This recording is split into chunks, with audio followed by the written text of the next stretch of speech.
Hello friends, welcome. तो दोस्तों, जैसा कि आपके यूपी टेट और सी टेट के एग्जामिनेशन बहुत ही करीब आ चुके हैं और इस सिलसिले में हम अपने एक जो क्रैश कोर्स आप कह सकते हैं कि चीज़ों को जैसे एक रिवीजन टाइप में हम जो है यहाँ पे मैथमेटिक्स के पूरे सेशन को आपको बताने वाले हैं। और इसी क्रम में आज जो हमारा पहला क्लास है वो है बेसिक कैलकुलेशन का।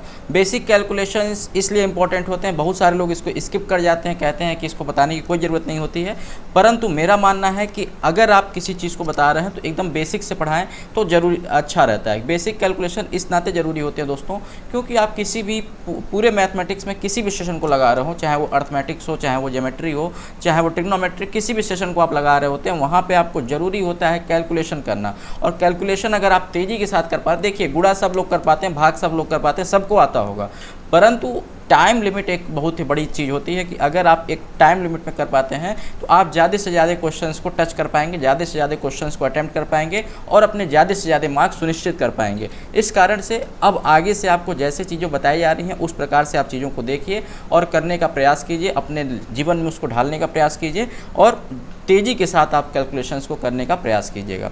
ठीक है, तो आइए चलिए हम धीरे धीरे चीज़ों को देखते हैं दोस्तों।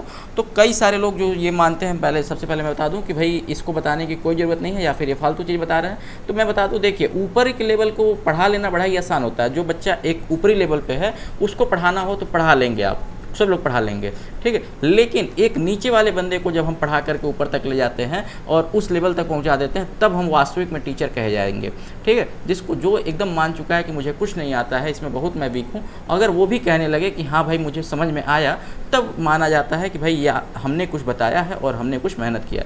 तो ये मैं सोच करके चलता हूँ और इस कारण से मैं सारे ही बेसिक चीज़ों को मैं बताता हूँ। आइए चलिए, तो सबसे पहले दोस्तों, जैसा कि यहाँ पे 5 चीज़ें या फिर लगभग 5-6 पॉइंट्स में यहाँ पे चीज़ों को क्रमबद्ध किया गया है। इसको छोटे छोटे वीडियो सेशन के माध्यम से या फिर धीरे धीरे चीज़ों को आपको बताया जाएगा, ठीक। सबसे पहला दोस्तों, जैसा कि बेसिक कैलकुलेशंस में आपके पास कुछ इंपॉर्टेंट चीज़ें होती हैं, जैसे अगर किसी भी संख्या के आखिरी में 5 आ जाए और उससे किसी भी संख्या को दूसरे संख्या को गुणा या फिर भाग करना हो, तो आप क्या करेंगे। जैसे यहाँ पे देखिए 24 गुणा 35 है, 22 गुणा 65 है, 241 गुणा 5 है। तो आखिरी में देखिए यहाँ पे 5 आ रहा है, आखिरी में 5 आ रहा है, आखिरी में 5 आ रहा है, गुणा करना है किसी दूसरे संख्या के साथ, देख रहे हैं। या फिर यहाँ पे भी आखिरी में 5 आ रहा है, भाग करना है किसी दूसरे संख्या के साथ। आखिरी में अगर 5 आ जाए किसी भी संख्या के और गुणा भाग करना हो तो हम कैसे करेंगे। ध्यान रखिएगा, जब भी आखिरी में 5 आ जाए तो हम संख्या को क्या कर देते हैं, दूना कर देते हैं, ठीक है। अब कैसे दूना करते हैं वो मैं आपको बताता हूँ। जैसे देखिए यहाँ पे लिखा हुआ है 24 गुणे 35। 24 गुणे 35 को हम इस प्रकार से देख सकते हैं कि 12 गुणे 2 और गुणा में 35। अब देखिए 35 गुणा 2 हम ऐसे पहले कर लेंगे, मतलब 70, यानी कहने का मतलब है कि हम डायरेक्ट 35 को दूना कर लें, यानी कि 70 लिख दें, ठीक है। 35 का दूना 70 और गुणा में 24 का आधा कर दें, यानी कि 12 लिख दें। देखिए 12 गुणे 35 इज इक्वल टू 24 गुणे 35 इज इक्वल टू 12 गुणा 70 भी होगा। क्यों होगा, क्योंकि भाई एक को हमने दूना कर दिया और एक को हमने आधा कर दिया, बात बराबर आएगी। आप चाहे करके देख लीजिएगा, 24 गुणा 35 भी कीजिए और चाहे 12 गुणा 70 कीजिए, दोनों का आंसर सेम आएगा। लेकिन 12 गुणा 70 अगर हम लिख देते हैं तो इससे हमारा कैलकुलेशन बड़ा ही ईजी हो जाता है। क्यों, क्योंकि 12 सतह आप सभी को पता है कि 12 सतह 84 होता है और चूंकि 70 था तो 1 0 1 0 बढ़ा देंगे, ठीक। यानी कि इसका आंसर क्या हो जाएगा दोस्तों, 840 हो जाएगा, बिल्कुल ठीक है। आप आसानी के साथ कर पाएंगे। कुछ और क्वेश्चंस ऐसे ही देख लेते हैं। जैसे मान के चलिए ये 24 की जगह अगर मान लीजिए आपका लिखा होता, मान लीजिए 48 लिखा होता है ये, ठीक है। 48 गुणे 35 करना होता तो आप क्या करते, भाई इसको दूना कर लीजिए, 70 कर लीजिए और इसको आधा कर लीजिए, कितना कर लीजिए, 24 कर लीजिए। अब देखिए 24 गुणे 7 करना था, 24 गुणे 7 किसको नहीं करने आएगा, 24 गुणे 7 आप करेंगे तो लगभग आपका कितना आ जाता है, 168 आ जाता है, ठीक है। अगर नहीं करने आ रहा है आपको, 24 गुणे 7 नहीं करने आ रहा है, ठीक है, तो कोई बात नहीं है। अगर नहीं करने आ रहा है तो भाई इसको आप कैसे मान लीजिए, 70 को आप अलग अलग तरीके से देख सकते हैं, ठीक है। इसको आप 100 माइनस 30 के रूप में देख सकते हैं। अब 100 माइनस 30 के रूप में देख रहे हैं तो 24 गुणे 100 माइनस 30 भी आप कह सकते हैं। भाई 24 गुणे 100 तो आपका 2400 होगा और 24 गुणे 30 आपका कितना हो जाएगा, भाई 24 गुणे 100 2400 और 24 गुणे 30 आप सभी को पता है कितना होता है, 24 3 72 होता है। भाई 3 दिन का 72 ऐसा होता है ना, तो ये 720 हो जाएगा। 200 इसमें से आप 720 माइनस कर दीजिए 2400 में से, तो 2400 में से 400 गया तो कितना बचा, 2000 बचा। और 2000 में से 320 और माइनस कर देंगे तो कितना आ जाएगा, 1680 आ जाएगा, ठीक है। बस एकदम आपकी बराबर बराबर आ गए। अब इस प्रकार से आप चीज़ों को तोड़ तोड़ करके बड़े बड़े नंबर्स को छोटे छोटे सुंदर सुंदर नंबर्स में तोड़ना जब आप सीख जाएंगे तब आप चीज़ों को तेज़ी के साथ करेंगे। धीरे धीरे चीज़ों को आपको सारी चीज़ें बताई जाएंगी, ये सब चीज़ें हो कैसे रही हैं इसके लिए बिल्कुल मत घबराइए, बस आप अभी जितना चीज़ें बताई जा रही हैं उसको आप पकड़ते रहिए। ठीक, पहला चीज़ मैंने आपको क्या बताया कि जब भी आखिरी का अंक 5 हो और गुणा या फिर भाग करना हो तो हमेशा क्या कर देते हैं, संख्या को डबल कर देते हैं। जैसे यहाँ पे देखिए 22 गुणा 65 था, इसको हम लिख सकते हैं भाई क्या 11 गुणा 130 हम लिख सकते हैं। अब ऐसा लिखने से ये आसान हो गया। क्यों आसान हो गया? 11 को 13 से गुणा करना आप सभी को पता होगा, और नहीं पता होगा तो अभी मैं आपको बता दूंगा। ठीक है, इसका आंसर इतना आ जाएगा, कितना 1430। ठीक है, 1430 इसका राइट आंसर हो जाएगा। ठीक है, क्योंकि 11 गुणे 13 करना आप सभी के लिए बहुत ही आसान है। नहीं आसान है तो अभी मैं आपको अगले सेशंस में इसी को अभी मैं तुरंत ही मैं आपको बता दूंगा कैसे 11 को किसी भी संख्या को 11 से कैसे गुणा करते हैं। ये देखिए पूरा ये ट्रिक है, आप तुरंत 2 सेकंड के अंदर जान जाएंगे। ठीक, तो कहने का तात्पर्य कि यहाँ पे 22 गुणा 65 करने से अच्छा है कि इसको हम लिख दें कितना 11 गुणा 130। 65 का दूना कितना होता है? 130 होता है। ठीक है, नहीं करने आ रहा है तो 60 का दूना कितना होता है? 6 दूनी 12 होता है ना, तो 60 का दूना 120 और 5 का दूना 10, 120 प्लस 10 यानी कि 130। बात समझ में आ रही है? और 22 का आधा तो 11 होता है, यानी कि 11 गुणे 130 कर देंगे तो कितना आ जाएगा 1430 आ जाएगा। ये आपका राइट आंसर हो जाएगा। कैसे मैंने 1430 लिखा वो कुछ देर बाद बात कर लेंगे। ठीक, ऐसे ही देखिए यहाँ पे 24 गुणा 5 था, तो 24 गुणा 5 था तो क्या करेंगे 24 का आधा कर दीजिए, कितना हो गया 12 हो गया, और 5 का दूना कर दीजिए 10 हो गया, 12 गुणे 10 यानी कि 120 हो गया। आप लिख सकते हैं तुरंत। ठीक, तो किसी भी संख्या को गुणा 5 करना हो तो मैं आपको बार बार बोला भी है मैंने जब आपको डीएलएड की क्लासेस पढ़ाई हैं कि किसी भी संख्या को गुणा 5 करना होता है तो संख्या को क्या कर देते हैं, संख्या को आधा करके एक शून्य बढ़ा देते हैं। जैसे यहाँ पे देखिए 246 गुणा 5 करना था तो 200 का आधा कितना हो जाएगा 100 हो जाएगा, और 46 का आधा 23 यानी कि 123 और 1 जीरो बढ़ जाएगा।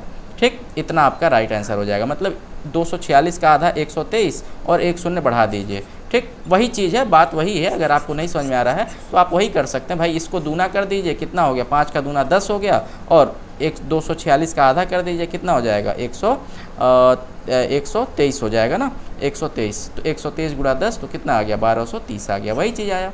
ठीक, लिख करके कर लीजिए चाहे डायरेक्ट कर लीजिए। 36 गुणा 5 है तो 36 का आधा 18 और 1 जोड़ बढ़ा देंगे 180। ऐसे ही देखिए 37 गुणे 5 करना था, 37 गुणे 5 करेंगे तो कैसे करेंगे दोस्तों, 37 का आधा कीजिए। ठीक है, 37 का आधा कीजिए, कितना हो जाएगा, देखिए 36 का आधा 18 होता है तो 37 का आधा कितना होगा, 36 का आधा 18। देखिए 37 में हम इसको ऐसे कह सकते हैं 36 प्लस 1 के रूप में देख सकते हैं।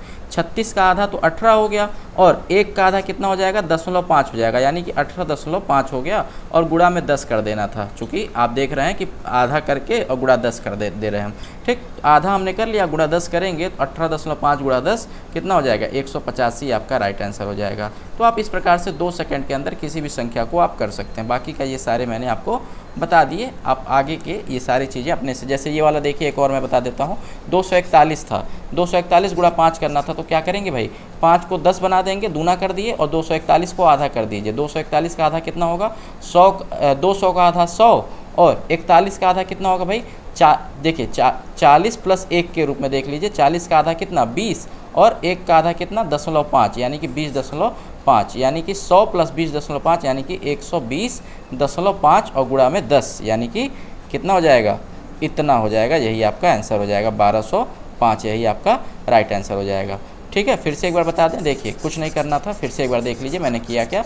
देखिए 241 का आधा करना है, 241 का आधा कैसे करेंगे, 241 है ना, तो आप इसको ऐसे देख लीजिए 200 प्लस 40 और प्लस 1, तो 200 का आधा कितना हो गया भाई 100 हो गया, 40 का आधा कितना हो गया 20 हो गया, और 1 का आधा कितना हो गया 0.5 हो गया।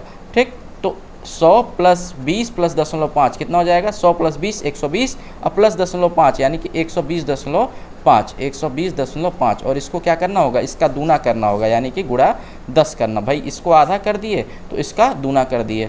ठीक, तो इसका दूना हमने किया, कितना हो गया गुणा 10 हो गया। अब किसी भी संख्या को गुणा 10 करना होता है तो आप सभी जानते हैं दशमलव इधर खिसक जाता है। ठीक, तो दशमलव इधर खिसक जाएगा तो ये हो जाएगा आपका इतना बन जाएगा। ठीक है, 0.00 आप कह सकते हैं। ठीक, चलिए ये तो था गुणा करने का। गुणा करने में क्या कर रहे थे, आधा करके और दूना कर दे रहे थे, इस प्रकार से। ठीक, और अगर मान के चलिए कहीं किसी में भाग करना हो, जैसे 24 को आपको 5 से भाग देना है, तो जब भाग देना होगा, देखिए गुणा करने में आधा कर रहे थे तो भाग देने में क्या करेंगे, दूना कर देंगे।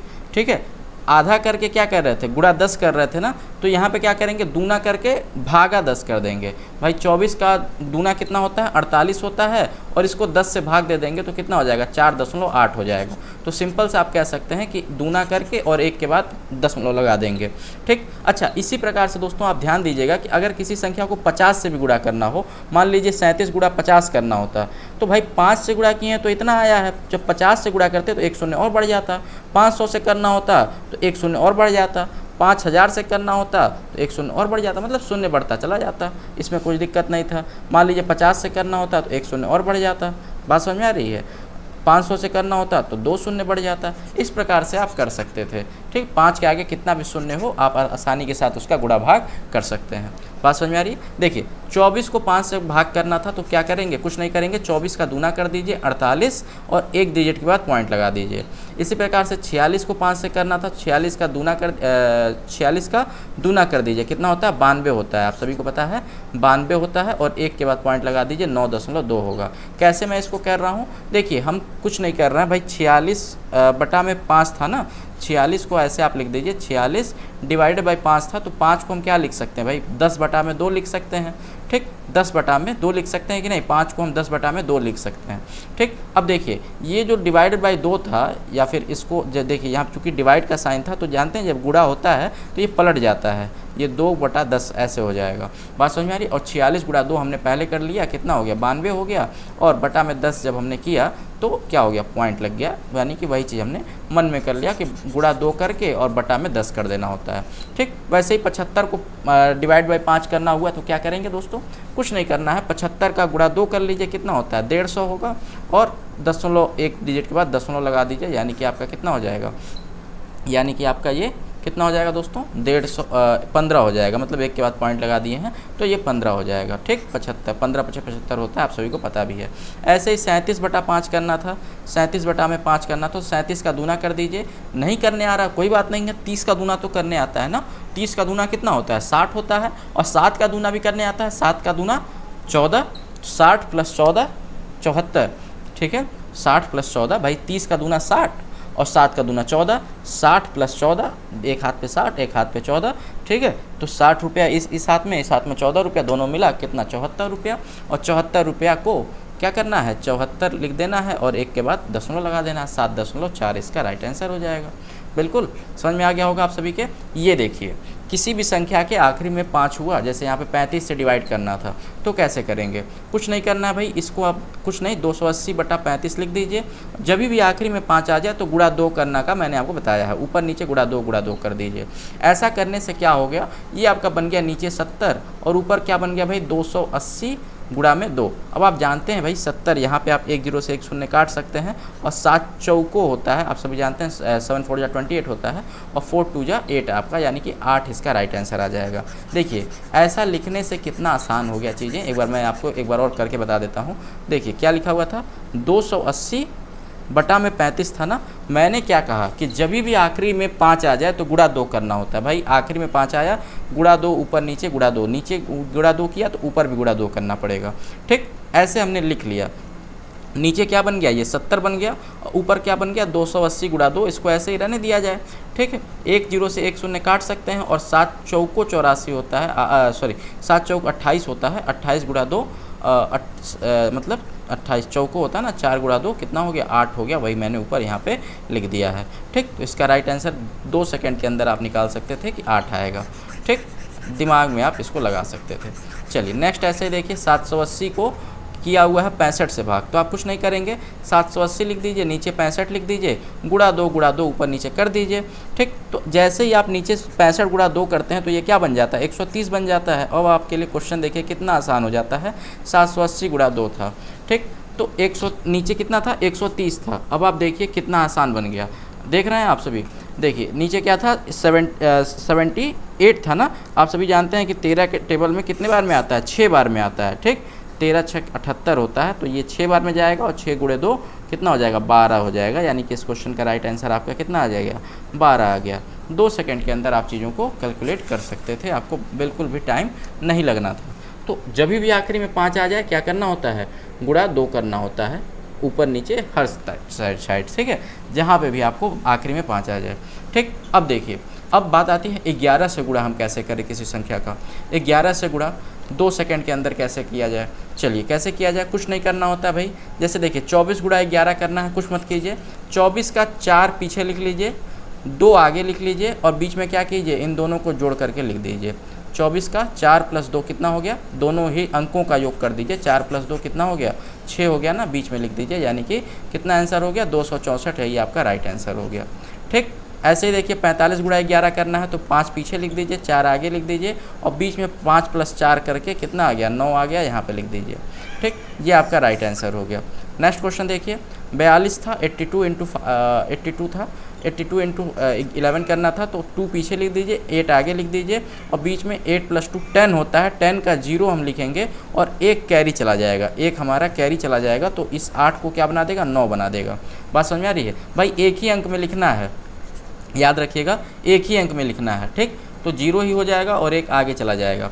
बात समझ में आ रही है। जैसे किसी छोटे छोटे अंक को लेकर के देख लेते हैं, जैसे मान के चलिए कि 32 गुणा 11 करना हुआ, तो आप क्या करते, 2 को पीछे लिख लेते, 3 को आगे लिखते थे, बीच में इन दोनों का जोड़ करके हम क्या लिखते थे 5 लिख देते, यानी कि 352 आपका राइट आंसर होता। लेकिन यहाँ पे क्या था, देखिए ये सब जो संख्याएँ थी वो ऐसी थी कि इनके अंकों का योग जो था वो क्या हो रहा था 10 से कम हो रहा था, मतलब 10 से ज़्यादा नहीं हो रहा था, तो इस कारण हम डायरेक्ट लिख दे रहे थे। लेकिन अगर 10 से ज़्यादा होने लगेगा तो आखिरी का ही एक अंक लिखेंगे, बाकी का जो है आपका चीज़ें कैरी चला जाएगा। जैसे यहाँ पे 82 गुणे 82 इंटू 11 करना था, तो आप क्या करते, 2 को पीछे लिख देते, 8 को आगे लिख देते और बीच में 8 + 2 मिला करके कितना हो जाएगा 10 हो जाएगा ना, तो 10 का 0 लिखेंगे और एक कैरी चला जाएगा और ये इसको क्या बना देगा 9 बना देगा। ठीक, चलिए नेक्स्ट क्वेश्चन देखते हैं। अगर 3 अंकों का होता तो 3 अंकों में आप क्या करते, वही चीज़ करना था आपको, 4 पीछे लिख देंगे, 2 आगे लिख देंगे, फिर क्या करेंगे इन दोनों का योग यहाँ लिखेंगे और फिर इन दोनों का योग करके यहाँ लिख देंगे। ठीक है, यहाँ पे 2 प्लेसेस आएंगे, क्यों, क्योंकि 3 डिजिट है। ठीक, चलिए तो क्या हो जाएगा 4 + 2 मिल करके कितना हो गया 6 हो गया, 6 को यहाँ लिख दीजिए और 2 + 2 मिल करके कितना हो गया 4 हो गया, इसको आप यहाँ पे लिख दीजिए, तो 24 64 इसका राइट आंसर हो जाएगा। अगर मान लीजिए इसमें कैरी जाने वाला होता तो एक एक मतलब जो भी कैरी होता वो आगे आगे कैरी चला जाता और आप इसको आसानी से कर लेते। जैसे इस क्वेश्चन को देखिए कैरी वाला है। ठीक, 9 को पीछे लिख लिया, 2 को चाहे आप आगे लिखिए चाहे ना लिखिए, लिखने का कोई मतलब नहीं बनता है, चाहे तो लिख ही लीजिए। चलिए 9 + 2 कितना होगा 11 होगा, 11 का एक ही डिजिट लिखेंगे और एक कैरी जाएगा, तो जो एक कैरी किया जाएगा इस 2 को कितना बना देगा 3 बना देगा। बात समझ में आ रही है, हासिल जाएगा तो उसको 3 बना देगा। ऐसे ही देखिए 38 गुणे 11 करना है, तो पीछे से हम 8 लिखना शुरू करेंगे। 8 + 3 कितना होता है भाई 8 + 3 11 होता है, 11 का एक लिखे, एक कैरी गया, 3 को क्या बना देगा 4 बना देगा, तो हम डायरेक्ट अब ऐसे लिखेंगे। ठीक है, पीछे से लिखना शुरू कर देंगे। ऐसे ही देखिए 9 लिख दिया और क्या करेंगे हम, देखिए 9 4 कितना होता है 13 होता है, 13 का 3 हमने लिखा, एक हासिल, 4 को क्या बना दिया 5 बना दिया, 539 आपका राइट आंसर हो जाएगा। ठीक, इस प्रकार से आप चीज़ों को कर पाएंगे। अब देखिए